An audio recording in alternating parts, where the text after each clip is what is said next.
want to run meetings going forward. But this was a late minute thing that has come through that I have brought to the table. It's of importance to the Waikato district. It is not a lack of trust in our CE that has been suggested by some. It is trying to get councillors to have an oversight, of the process. So I'll get Chris to talk briefly to it, and then I think we'll hear from Tracy May. Yeah, thank you, Chair. So there's been a bunch of discussion around this. Probably trying to understand what's behind it is the most important thing. The suggestion's been made that, given the very brief timelines that we've got in front of us, October 31st, which is only a couple of days away, can any of this actually be exercised under my current delegation? And I think it's agreed that probably the not up there behind us, but the resolution, which was the council directs the chief executive to instruct council's legal counsel to seek an appropriate extension to Environment Court's timeframes for Plan Change 1, is potentially something that we could look at doing, but we need to have a reason why. And so if the reason is, given it's been in a court process and where it is because there's 4 new councillors around the table who haven't had a chance to be involved, I've got some concerns around that. But anyway, I thought it might be useful because Tracy has just been in contact with the legal team who's involved in this process to see where it's at and what it is we're actually reporting back to on October 31st. So through you, Chair, I think it'd be good to hear from Tracy some advice on this.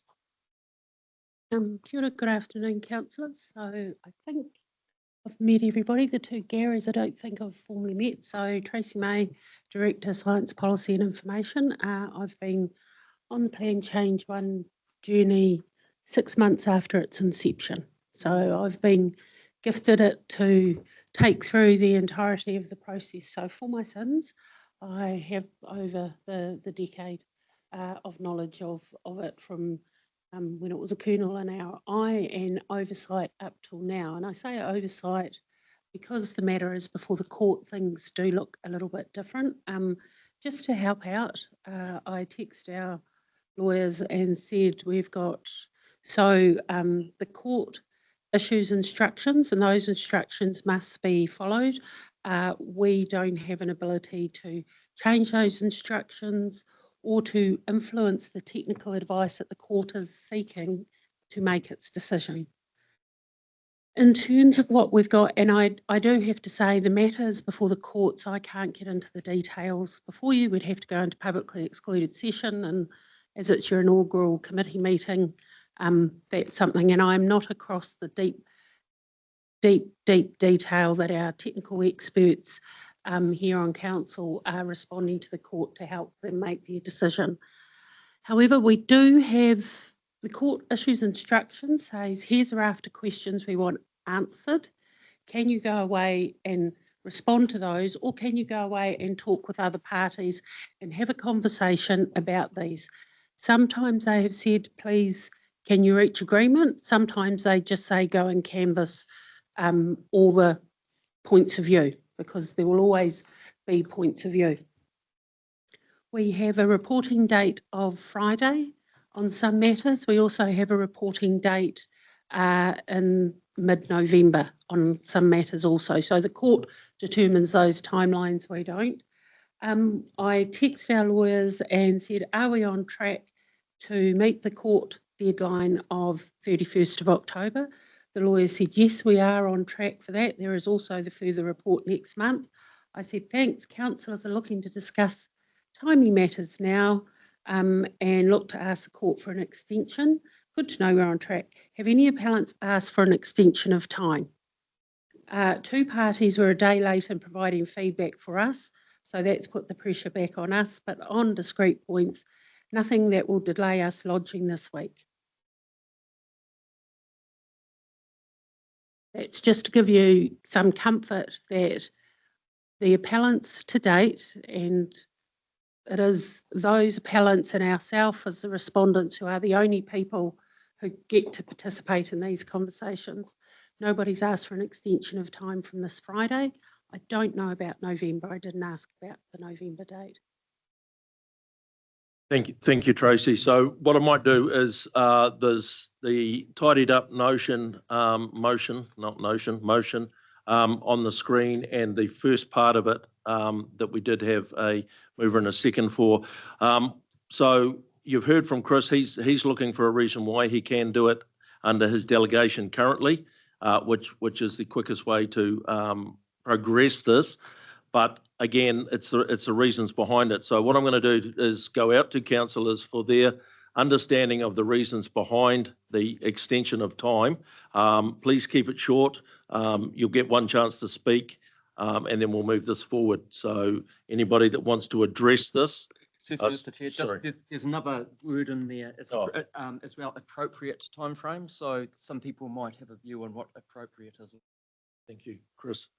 So Gary. The question to Tracy is whether Section 32 has been undertaken, an up-to-date Section 32, and whether full consultation has been with the affected parties, being landowners, ratepayers, residents. It's a pretty comprehensive discussion that needs to be there, and we've had no indication that there has been anything of that done. I do believe Tracy addressed some of this a little while back, but happy to hear again. Yep, I'm happy to respond. Thanks, Councillor Maguire. So we follow, as you're very familiar with, the process in the RMA where the proposed approach to Plan Change 1 went out for a full consultation process. That was the opportunity for anybody who either supported it, wanted to go further, deeper, harder, or those who thought it went too far to make their submissions. A Section 32 analysis went out with that. The process we're in at the moment is the tail end of that. The court makes the decision. There is no onus on the court to go out and have conversations wider than those parties who are appellants to the plan change as it is at the moment. As I mentioned last week, I think, we will be waiting to see till we get the final version because it will look different, quite different to what we put out. It's been, I think, through the process, overcomplicated by a number of parties. When we get the final decision from the court, we will be going back through that and, as I've said, thinking about updating the economic analysis. It doesn't become a Section 32 analysis. The court does not have to do one to accompany its decision. The concern is that with the constituents is that the S32 that was done some 10 years ago is way out of date. Yes. And that with that information that has been forwarded to the Environment Court is also out of date. Mr. Chair, that is a very valid concern. It is out of date. It's we're 10 years on from when it was done, and there's many things that have changed in that 10 years. I have provided, I don't know if you've got it yet, Councillor Dunbar-Smith, but the evidence that was presented to the court, the staff have put that together, not only from our staff members, but also every appellant's economic expert evidence. The court did make some observations about that economic evidence in their interim decision, and I'm happy to provide that to all councillors. That was presented to the court in October 23, between October and December 2023, the evidence. So it is a refresh, but it is not a complete update of the economic model. And we will be looking at that. We must. Thank you, Tracy. Keith. Yeah, thanks, Warren. So thanks, Tracy, for the update. So first of all, I've got to declare an interest in terms of that I've been involved as past president of Waikato Federated Farmers, very actively monitoring the PC1 process in the last 2 years. And prior to that, I've been involved in the PC1 process for the last 9 or 10 years through Federated Farmers and through Plug. So Gary Maguire correctly raises the point of the S32. In terms of my declared interests, I am aware that the non-Section 32 economic analysis done by, not done by the staff, but by other people, is showing that if PC1 is rolled out in its current form, it will depress the Waikato region. And this, for PC1 to be rolled out with incomplete data is, as a governor, that is something that I cannot accept. So in terms of the joint farming parties who have been negotiating with Waikato Regional Council, and I say it with total sincerity, it is felt that the Waikato Regional Council has not followed the directives of the court. And the court has asked 4 times, this is 4 times the directives have come back, and Waikato Regional Council has come back 3 times, and this is the 4th time now, with incomplete collaboration with the joint farming parties. So we have a situation that many of us have done the campaign trail. The anger and the frustration and the concern of our ratepayers, particularly in the Waikato catchment, but also I'm in the Waihao constituency now, has been very, very high. And therefore, I could not, and I asked the other councillors here to also support the intent of this motion is to, I could not allow the staff to go ahead with the current answers to the directives of the court without some degree of governance oversight. And that we haven't had that. You didn't have in the last triennium. And as a new council with a sufficient change in the councillors, it is my belief, and it's a legal responsibility in terms of our responsibility as councillors, as governors, to have that oversight. And that's why I support that we ask for an extension, and the court will give it because they are very frustrated with the Waikato Regional Council to give us that chance to oversight and then respond. Tiba. Kia ora, can I just note, as part of the oath we saw today, you are the Waikato Regional Council as at today, Councillor Holmes. So we need to fix it, not the they. And I'm just, it's helpful for the rest of the training. We are part of the problem, we're part of the solution. So just offer that framework for all of us, because we've been talking a lot about teamwork. And I just note the first act of the team is to exclude the team. So kia kaha tātou. I would have enjoyed reading this last night because then I could have come fully engaged in this conversation and solutioning with you as part of the team. So I offer that to you as next time. Let's not do this to each other again. I had a whole end of triennium like this, and it's not the best way to get the best out of Tipa's participation, because I've done some of this and I could have given you 4 great points to put forward in a more proactive way. But here my thing is, I don't want to track past old process because I can't change what's already happened. I want to know what are the next 3 decisions under Plan Change 1 that I should focus my governance energy on, because I do have political oversight. I just elected a chair and a deputy. If that's not enough political oversight for new members, then maybe you should have looked at who you elected. And I don't mean that as disparaging, but we have political control of this council. You do now. Nothing goes without their say so. If you need another subcommittee, ka roha tātou. We are really the wrong team. But anyway, I digress. So I would like to focus what we do spend on PC1 into the next 3 decisions I must make in Plan Change 1 as a result of what the court will let me do. I do understand people wanting to guide that we complete the court process, but I've been as frustrated as all of you over time, and I've read every court decision, and some of it is them peddling us all out as the Waikato against each other. I'm not playing that game. So just if no one's clear, I'm pro-river, I'm not anti-farmer. This all has to land logically for all of the communities of the river. I don't think we're there yet.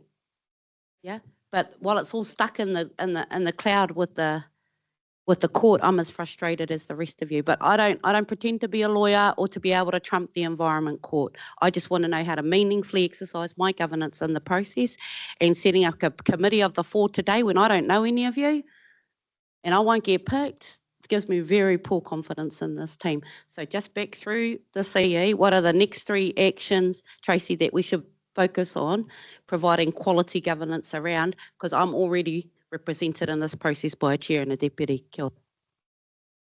Thank you, Tipper. Yep. Thank you, Mr. Chair. Thanks, Councillor Mahuta.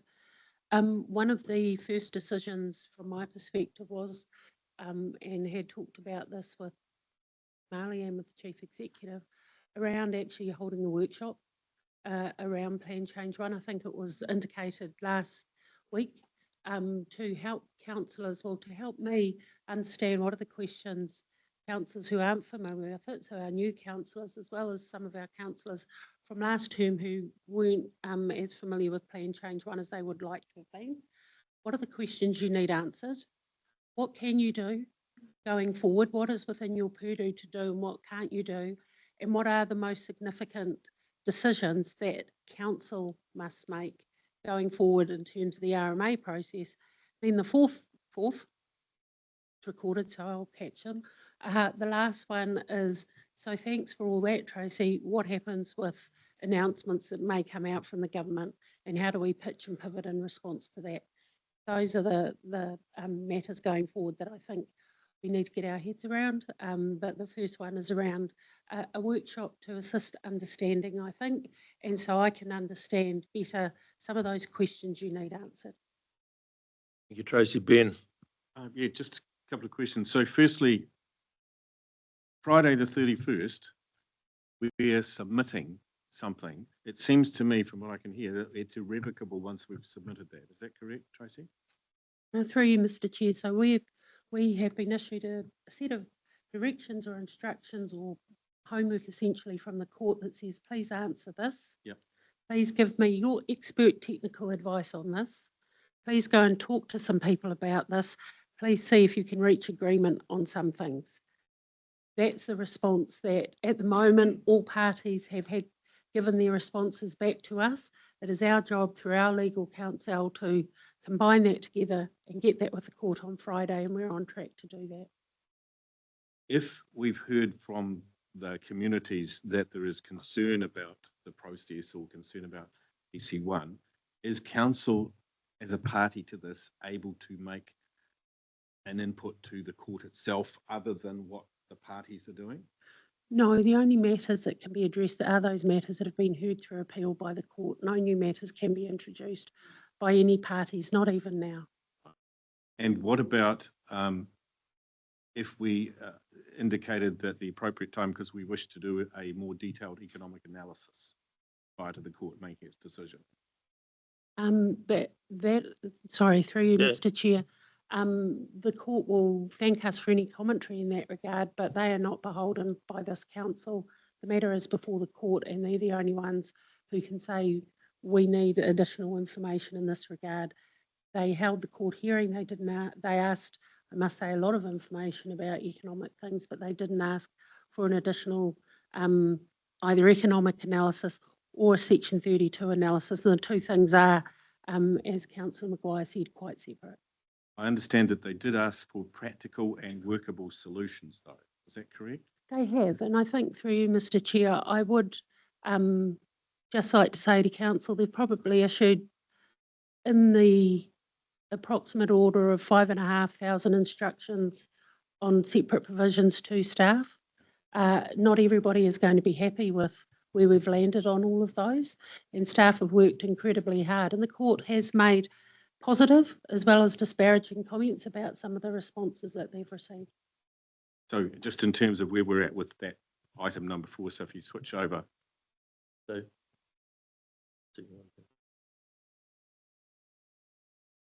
what Chris McClay is asking is, what is the rationale that we would propose if we indicated that we wanted to go away and do a more detailed economic analysis, would they give us an appropriate extension where they could make a decision about that?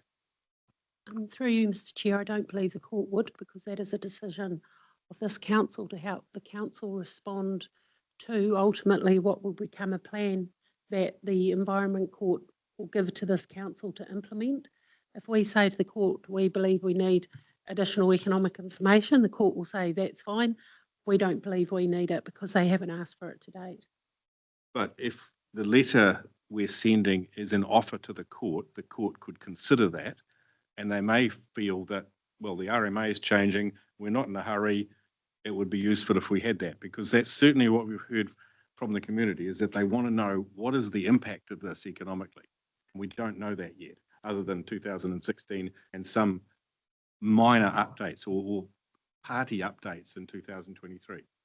So my suggestion would be that would be a possible reason that they may, and if they turn their figures, the thumbs down, then that's it. Thank you. Just through, Mr. Chair. So I'm just trying to paraphrase that in my own mind. It's a suggestion that the reason might be that because the Waikato Regional Council would like to consider future further submissions on the economic impacts of Plan Change 1. I'd need to get Tracy's advice.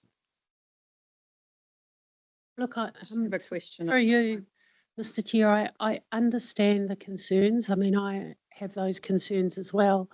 The process does not enable us to achieve that. The process does not enable us to influence the court in terms of their timing. By all means, a letter could be sent to the court with the rationale behind that, but there is nothing in the legal process that provides the court the opportunity to wait on a decision until we've undertaken that.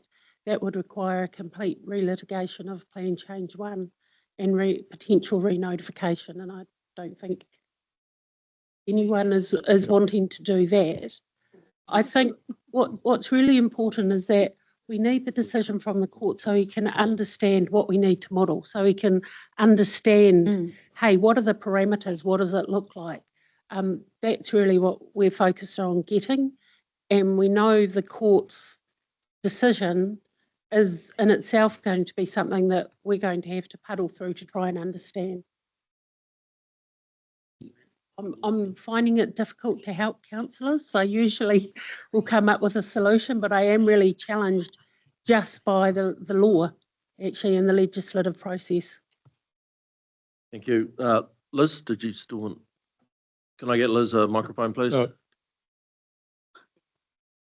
I actually just wanted to ask Kay the question, or someone to answer it. So perhaps I didn't hear correctly. I want to be sure.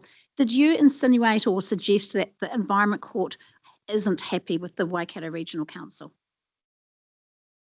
That is correct. Okay, I would like to see the evidence of that. If there isn't, if Environment Court have an issue with the Regional Council, surely we can ask for, you know, as councillors, we can simply ask for a letter of, and we need a level of understanding. What parts of it are you unhappy with? Is it, you know, there could be a number of items, but I think we need to actually see the evidence of that, and then we can actually reply, and then I think we can make a plan. Tracy, I like a lot of what you're suggesting. I understand how difficult this process is, and I know, and I hear the frustration, but I think we have to finish the process. We actually have to wait for the outcome. We're not going to like it. We know we're going to have to deal with it. We're going to probably have to change it again, but we have to know, we have to wait for the outcome. I don't think there's a choice around that. We can't stop this. And I think the workshop, and for everyone to gain a really good understanding of legislatively where we are at, because I feel like there's not, I don't think there's that level of understanding around this room. I don't feel it. Mr. Chair, if I can just respond, Council, the Environment Court in their responses in their formal minutes have made observations where they thought staff could do better. So I'm more than happy to provide that. What I would like to do is pour through the minutes and the interim decision, and also show you where the Environment Court thanked staff for the work. I would say, yes, they did. They made a comment about where they thought staff could have been more constructive. That's on record. But it is, as I say, it is part of a wider context. And staff, and if I can just give councillors the comfort that Chris had a word with me about that, and we did talk to the team who are responding with the appellants. Thank you, Tracy. Chris? Thanks, Chair Warren. I'd like to just pick up on the point that Tipper made, which was a very good one, and that's the timeliness of bringing this to council. And this was yesterday, Tipper, I can assure you. This is not something which has been sitting around being looked at over a period of time. This came to a head yesterday, driven by, I guess, on one hand, Keith and a couple of others out there, plus the feedback that we've had from the community over the last 2 or 3 months during campaigning. It became a major issue, and this was conveyed to the Chief Executive as we went through that process. So nobody likes these sort of surprises. But it is so important for our community and for our region that we've got a responsibility as governors to get this right. And I, for one, as a governor here for the last 3 years, yes, sure, we had a little bit of feedback, but we had no idea really what's going into the plan change one. And quite the opposite, we were protected from that because of the fact that it was before the courts. So I can understand Tracy's reluctance to share information with us. So you have my sympathy on that, Tracy. But on the other side, we have got a Section 32, which was prepared in 2016. And if it was the model that was provided for me, it is a big piece of work. It is a very complex model, and it's not an easy thing to get your head around. There's no way in the world that somebody can sit down and do that in 5 minutes. It's not that simple. And you'll appreciate that. This is a very complex area that we're talking about, and a lot of variable inputs. But it needs to be done. I don't believe we as councillors can be expected to put our hands up and say we're comfortable with the process of Plan Change 1, particularly when we hear that the court has been asking for this information. And maybe I'm getting it wrong, but I'm told that they have been seeking that information from council for some time. They want to understand. They do not want to destroy this economy. Been quite clear on that. And yet we're doing nothing to assuage that concern. And I think we've got a responsibility as governors to get back to the Environment Court and say, hey, look, guys, we need some more time on this, a minimum of 2 months or whatever, because we've got Christmas coming up. This is critical, and delaying the court for 2 or 3 months is not the end of the world. They can take 12 months to make these decisions, as they have. So I really believe that we owe it to our constituent members as governors to ask the Chief Executive, by whatever means he can, to submit to the court to get a stay of proceedings until we have that chance to do the necessary groundwork and legwork so that we all understand and are confident as governors that we've done the right thing for our constituents. Thank you, Chris. Look, I want to move this along, so unless you've got something different, and there is a motion up there as well, please consider it. I think it does tick the boxes that we are looking for. Jennifer. Quick question.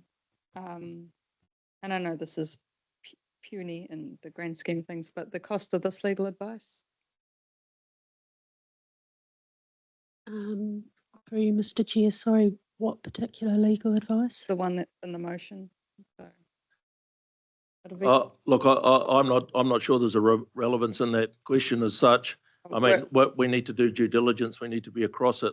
yeah, it's just us. This is a multi-million-dollar cost to date. Yeah, I agree, and But we need legal opinion I've around it. clarified that it's a very tiny amount. I just thought perhaps a quick number could have popped up.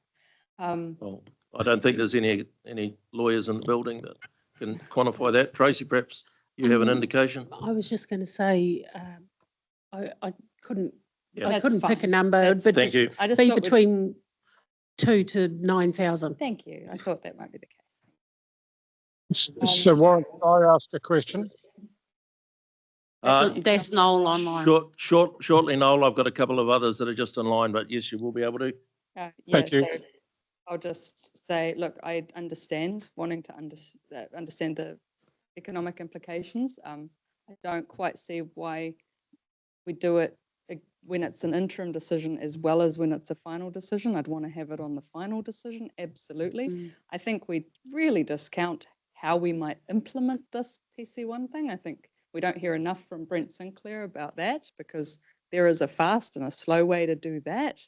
I do hear that there is a lot of fear out there, but I worry that there are also people running around fear-mongering when they don't have all of the facts in front, or they don't present all of them. I'm not saying that's people on this table necessarily, it's other people out there. So it is part of our role as leaders to decrease people's fear as well, when we know that some things can be in our control now that we are here. Well, I wanted to say. Thank you. Gary, did you have something to add or something different, please? I think that the only way that you can decrease that fear is by undertaking the S32. No question about it. But Okay. you've got to have that. And without that, then you will well and truly create fear, because the fear at the moment is that it's not a mere $30 million that's been spent so far, but it's a possible multi-billions of dollars of loss to the Waikato economy that could collapse this economy. Now, any talk of what's the cost of the legal opinion, put it out of your mind. It's nothing compared to the potential loss of billions of dollars to the Waikato economy. Take that on board, everybody, because it would affect everybody in the Waikato. Thanks. Just understanding too, I hope those around the table understand that an S32 is more than just an economic report. It's a multifaceted report. I get the feeling that some people think it's just relative to the economy. It is the economic factor. It is not. So if you don't understand, please educate yourself. Keith, did you have I've got you down on the list. Only something new, please. If you don't, we'll move through. Yep, there is a little bit of new stuff there, is that, and I thank you, Tracy, for acknowledging that the staff have been held to account by the court. And that's not just once or twice, but the having sat through the court sessions and the frustration of the court with the staff and the staff lawyers not answering the directives. But I don't think that's new. Keith, you've already touched on that. Okay, I'll accept that, but they're not answering the directives as required by the court. Thank you. And the staff have been asking for the court to make the decision when that's not the manner of the directive. The staff was asking the Waikato Regional Council staff to involve the farming parties to get an equitable and fair and economically sustainable solution. Thank you. Tipper? Kia ora. I'd like to be around to support the resolution, but I'm going to have to pull myself. I'm hosting 75 iwi from around the motu over the next 3 days, so I've got to go and do that. My only thing is, I supported the first one so we get in a process to get to here. If I read that, it means hold the world. This council doesn't know what it's doing, so give us a minute, please. And I'm not that council, so I can't support that second resolution, because I think that I have delegated to 2 people that you all trust to take us from now until November 20th meeting. No earthquakes, no life-shattering stuff on PC1, nothing to change, because it's just a court process that we must cover, so that we can put all these best about what size, scope, and etc. for S32. Everyone's got all their ideas right now, all good, solutionise. But we need to have a wider conversation, and I want to give us time for that. We're not going to finish this today, gentlemen, and I'm not into eating uncooked food. So again, just remove me off both, then you can make your decision. Ngā manaakitanga, everybody. See you in 2 days' time. You Tipper. Noel? Yeah, hey, thanks. I have missed a little bit, but I get the gist of the conversation. But I ask, what is the point and purpose of the resolution that you've got there? Because as I read it, you're asking the court to sort of put a hiatus of 2 to 3 months to enable councillors to get up to speed. Well, we don't need the court to give us that time. I know there's imminent court processes taking place. However, if we pass this resolution, what then? Because all this is getting us up to speed on where we're at, and some of us are at different stages already. And I just wonder what the purpose of this current resolution is, because, are we going to ask the court then if we don't like something, or if we like something, or we're going to go back to the court? So what is, this only does so much. And I'm very, as most of you know, my background has always been in the law, but not a lawyer. And to me, I'm not really sure what you're trying to achieve, because we could bring ourselves up to speed anyway. And having experienced many court jurisdictions, I'm not sure that the court will entertain anything of this nature. So can you explain to me what's trying to be achieved here? Yeah, Could I comment on that? Yeah. I just wonder, at the moment it says to consider implications of the court decision. Noel's correct. It indicates we just want more time to think about it. We actually need to offer to do something, to undertake economic analysis. Or we need to provide them with an action that's going to give them a resolution in 3 months' time if they wait for us, rather than just us considering. So this was asking about wording. Yeah, Tracy. Yeah, I just want to make one clarification, and that some of the comments that the court have said to staff we need more information on is not the economic analysis. It's actually technical information in relation to stock exclusion, in relation to methods of farming. That is, that they've asked some of our technical experts on. It's not around the economic analysis. That is something that they're very mindful of when we get a final decision, that there's actually no requirement in law that we must do another economic analysis. That is something that we should be doing. Section 32 only applies at a point in time prior to and at notification of the plan. There is no requirement for us to do that once we've got the decision of the court.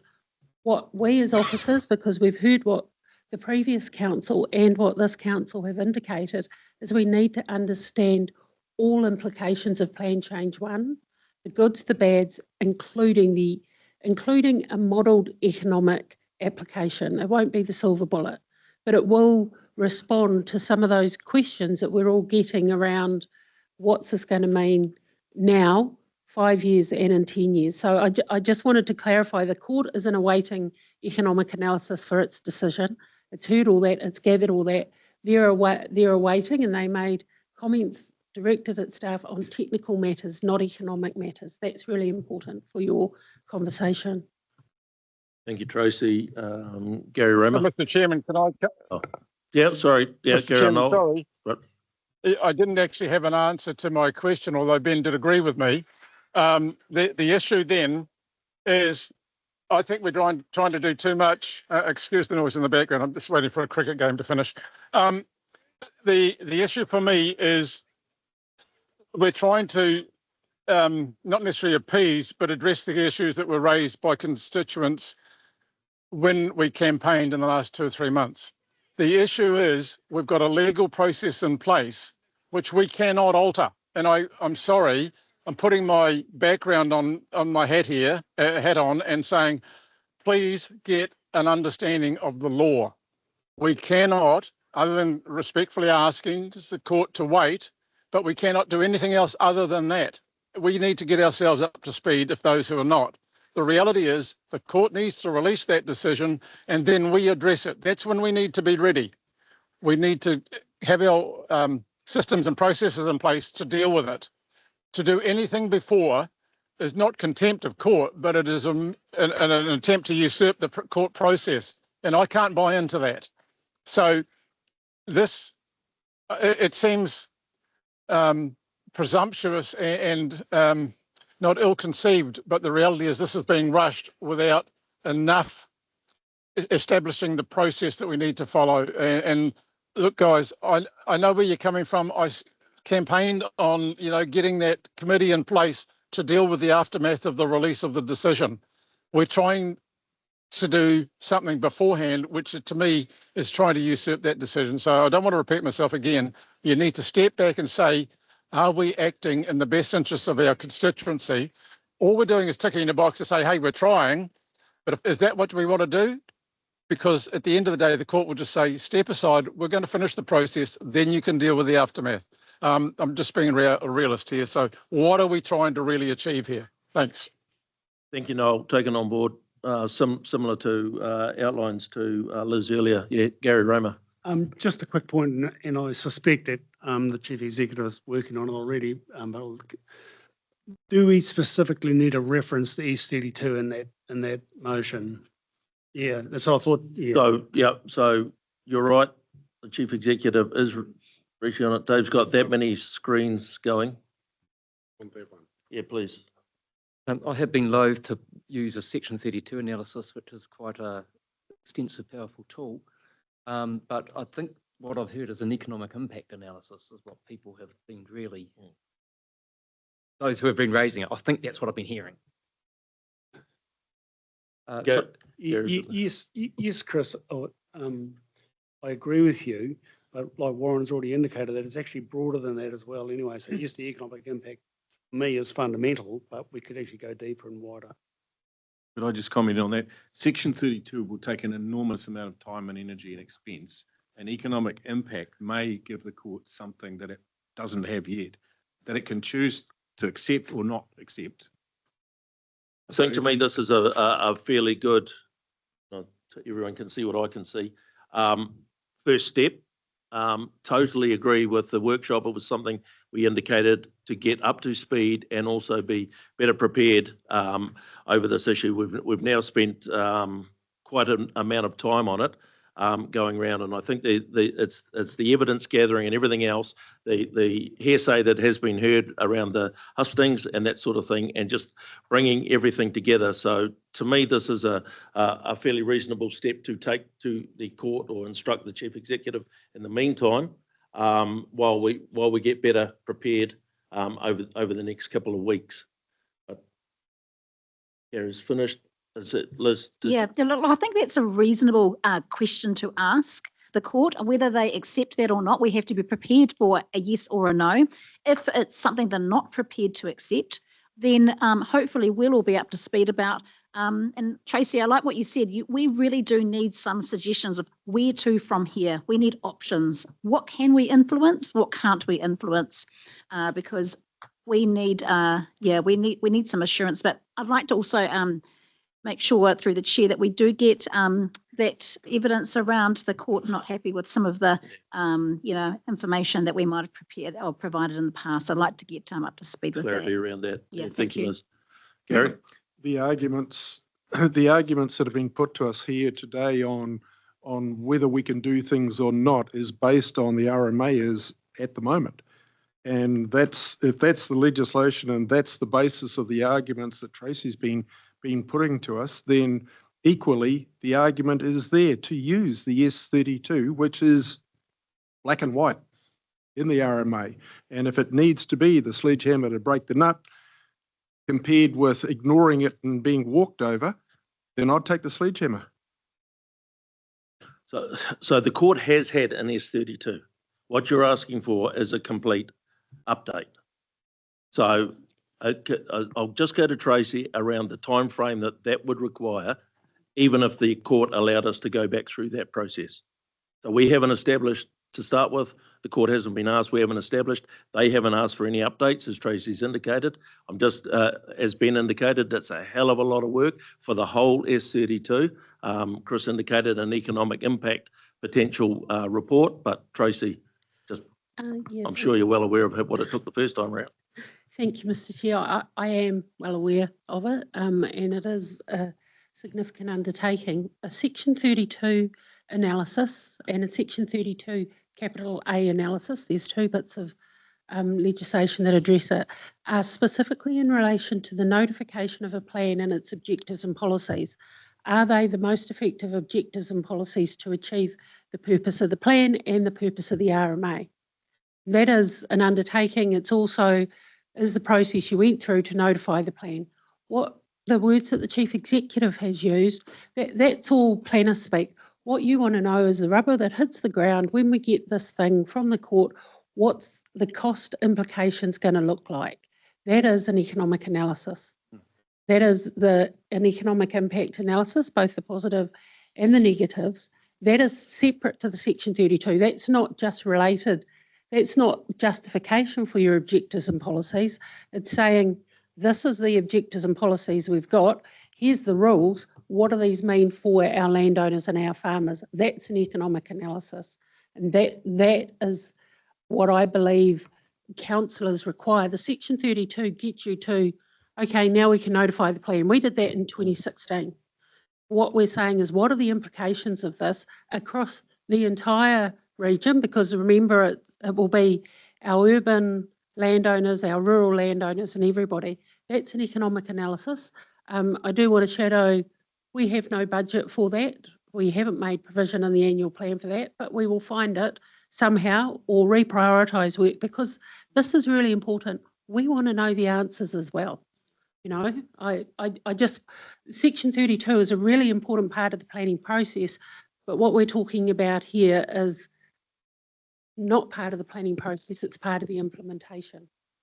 Mr. Chair, and I think just to be clear, whatever it is that if you end up moving this, you want it done on what the Environment Court interim decision is, presumably. Yes. On what It has to be. Sorry, my recommendation would be the final decision, because the final decision is the decision we must implement, not the interim decision, because since the interim decision in May, we've had a raft of other things for the court to change some of their interim decision.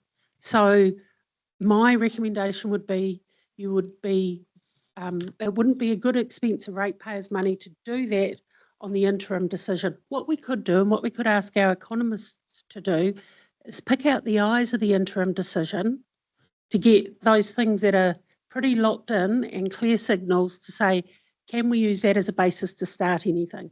I mean, that's something we could look at. So we don't have the rework. conversation with the economists.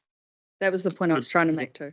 Could I suggest it probably needs to be on the interim decision, because we are hoping that we're asking the court to stay the final decision until we've got this to them. So you can't actually wait for the final decision, otherwise it null and voids this.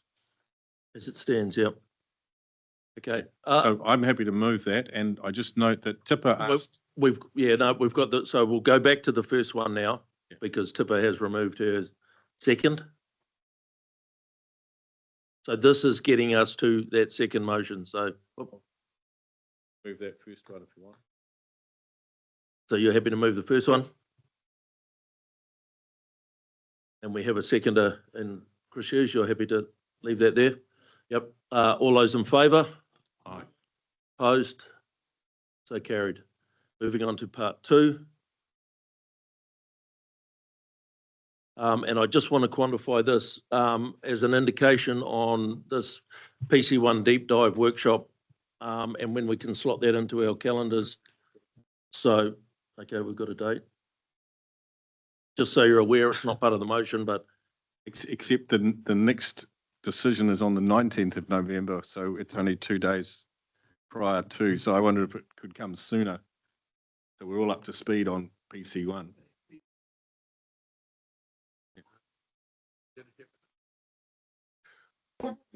We did have, as part of the induction program, a plan change 1 session scheduled, penciled tentatively for the 16th of, no, sorry, I'm looking at the wrong date now. It's right in front of me and now I can't see it. Someone might have to work Sunday to get it done It in is time. 17th of which you don't seem November to care about. is when we had a session planned for you, obviously pending some work with the chair and so forth. I wondered if we could hold it on the day when we've got the Institute of Directors and shift that to later. no, look, let's work around that. So there is a workshop. We understand what needs to be in it. We'll see if we can get an earlier alternative date. So now moving to the motion.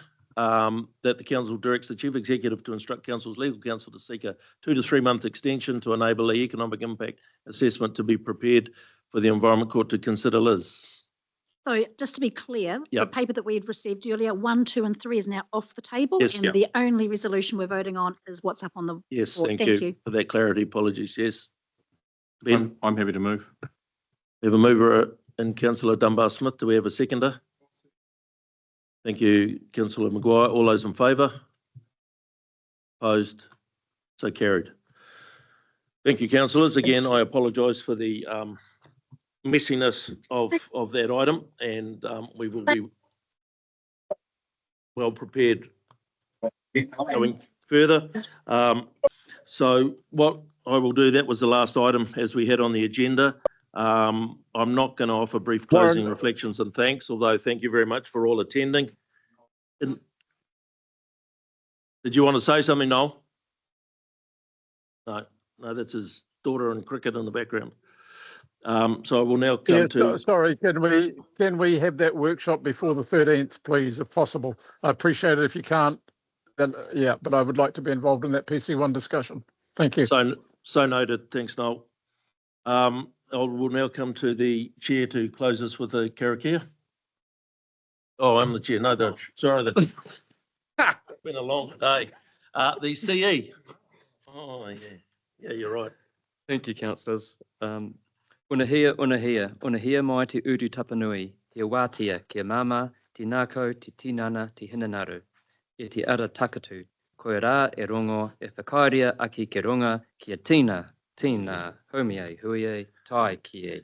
Thank you, Chris. Now, I'd just like to note that members and their families and supporters and supporting staff are invited to a few drinks and nibbles upstairs in the cafeteria. In that space, thank you for being here for this long in the day.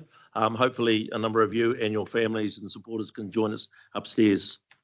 Meeting closed at 5:38.